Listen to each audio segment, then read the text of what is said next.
Moving to the next question. Question number 4 says state the characteristics of the image formed by a plane mirror. So सबसे simple आता है भाई, कोई भी question हो plane mirror का वो सबसे इजी होता है, बिकॉज वो डे टू डे लाइफ में अपना प्लेन मिरर देखते हो, है ना, तो उसके कैरेक्टरिस्टिक्स इतना इजी है. The characteristics of image formed by a plane mirror. पहले तो ये जो हमने रटा हुआ है कि प्लेन मिरर से हमेशा वर्चुअल और इरेक्ट इमेज बनती है, वो हो गया.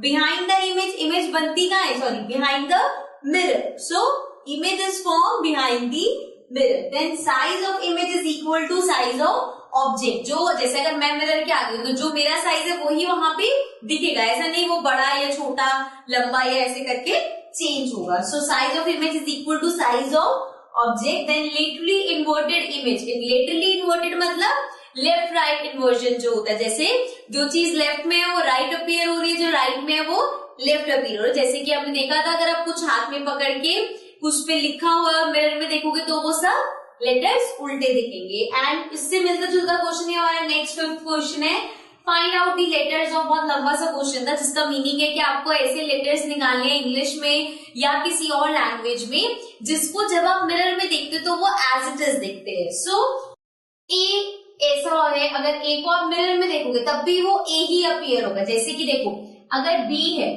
इसको आप मिरर में देखोगे तो ये बी आपको इस तरह से दिखेगा, राइट, लेकिन ए एज इट इज दिखेगा. सिमिलरली एच, आई, एम, ओ. अभी किस हिसाब से लेटर्स है, देखो जब मैं इनको बीच में से ब्रेक करती हूँ तो यहाँ पे जो पार्ट है और यहाँ पे जो पार्ट है वो एग्जैक्टली सेम है. एच में भी यही चीज होगी, यहाँ पे भी ये लाइन, यहाँ पे भी ये लाइन, लंबी लाइन लंबी लाइन. आई भी सेम है, इसको डिवाइड कर दो तो वही हाफ हाफ, इधर से डिवाइड करोगे तब.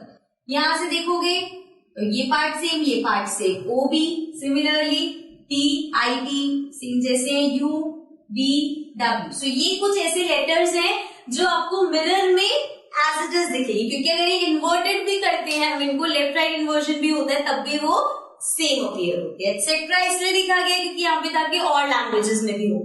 Okay, so this was question number 4 and 5. Now we move to the next question.